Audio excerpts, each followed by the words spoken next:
ഖുർആൻ എപ്പോഴും ചില ആളുകളൊക്കെ മൊബൈലിൽ ഖുർആൻ ഉപയോഗിക്കുന്ന ആളുകളുണ്ട്, സ്മാർട്ട് ഫോണുകളിൽ മറ്റൊക്കെ മൊബൈലിൽ ഖുർആൻ ഉപയോഗിക്കുകയാണെങ്കിൽ ശ്രദ്ധിക്കേണ്ട കാര്യം, ഇതിന്റെ ഡെസ്ക്ടോപ്പിൽ വരികയാണെങ്കിൽ എപ്പോഴും അത് ഖുർആനിന്റെ ഹുക്കുമാണ്. ലാപ്ടോപ്പ്, അതുപോലെ തന്നെ പാംടോപ്പ്, നിങ്ങളുടെ ടാബ്ലറ്റ്, അതുപോലെ PDA അല്ലെങ്കിൽ ഇങ്ങനെയുള്ള സ്മാർട്ട് ഫോണുകൾ, ഇതിലൊക്കെ ഖുർആനോ അല്ലെങ്കിൽ അള്ളാഹ്, ഇതൊക്കെ ചില ആൾക്കാർ ഡെസ്ക്ടോപ്പിൽ വാൾപേപ്പർ സെറ്റ് ചെയ്യാറുണ്ട്. അള്ളാഹു എന്നൊക്കെ പറഞ്ഞുകൊണ്ട് വാൾപേപ്പർ PNG ഇമേജൊക്കെ ആക്കിയിട്ടായിരുന്നു. അത് തെറ്റാണ്. കാരണം എന്താ വെച്ചാൽ ഒരിക്കലും അത് സ്ക്രീനിൽ നിന്ന് പോകുന്നില്ല, വാൾപേപ്പറാണ്, അത് ഹറാമാണ്. കാരണം നമ്മൾ പിന്നെ ഒന്നുമില്ലാതെ അള്ളാഹുവിന്റെ പേര് തൊടും, അതേമാതിരി തന്നെ ഒന്നുമില്ലാതെ ഇതിങ്ങനെ നടക്കുകയാണ്. അതൊരു ഹുർമത്തില്ലാതെ കക്കൂസിലേക്കൊക്കെ പോകും. അപ്പൊ ഇത് എഴുതി വെച്ച അതേ ഹുക്കുമ തന്നെയാണ്. എന്നാൽ പരിശുദ്ധ ഖുർആൻ നിങ്ങളുടെ സോഫ്റ്റ്വെയർ ആയിട്ട് നിങ്ങളുടെ മൊബൈലിലോ അല്ലെങ്കിൽ നിങ്ങളുടെ സിസ്റ്റത്തിലോ ഒക്കെ ഉണ്ടെങ്കിൽ അതിനെ ഈ സോഫ്റ്റ്വെയറിൽ നിന്ന് പുറത്തേക്ക് കൊണ്ടുവന്നാൽ മാത്രം, അതിനെ പുറത്തേക്ക് കൊണ്ടുവരാന്ന് പറഞ്ഞാൽ ഡെസ്ക് ടോപ്പിൽ കൊണ്ടുവന്നാൽ മാത്രം അത് ഖുർആനിന്റെ ഹുക്കുമിലാണ്. അല്ലെങ്കിൽ അത് ഖുർആനായിട്ട് പരിഗണിക്കൂല. ഇതിനുള്ളിലേക്ക് പോയ പ്രശ്നമല്ല, എക്സിറ്റ് അടിച്ച് ഉള്ളോട്ട് പോയ പ്രശ്നമല്ല. തുറന്നിട്ട് ഡെസ്ക് ടോപ്പിൽ ഇങ്ങനെ വരികയാണെങ്കിൽ പക്ക ഖുർആനിന്റെ ഹുക്കുമാണ്. തൊടണമെങ്കിൽ ഒളു വേണം, മൊബൈൽ തൊടണമെങ്കിൽ പിന്നെ ഒളു വേണം.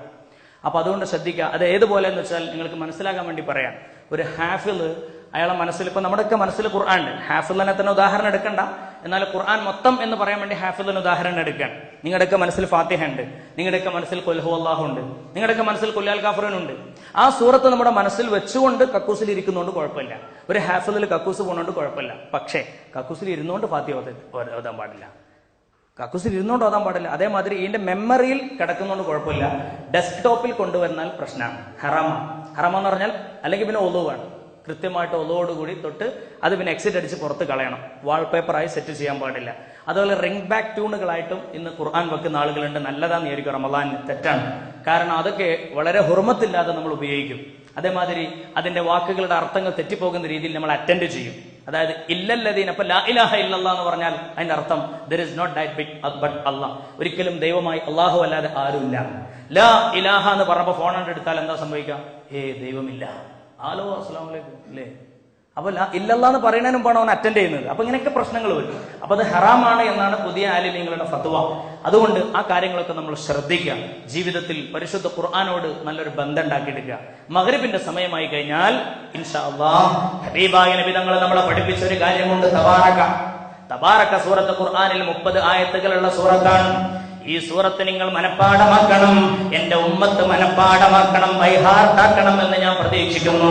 പരിശുദ്ധ ത്വഹാ റസൂലുള്ളാഹി.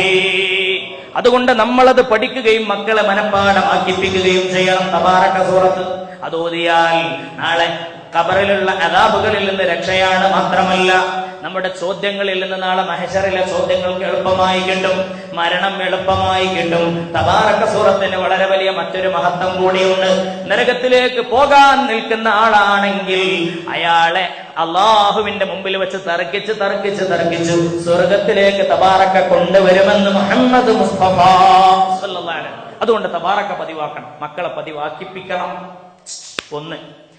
2, സൂറത്തുൽ ഹശർ എന്ന് പറയുന്ന ഒരു ഖുർആനിലെ ഒരു സൂറത്തുണ്ട്, അൽ ഹശർ.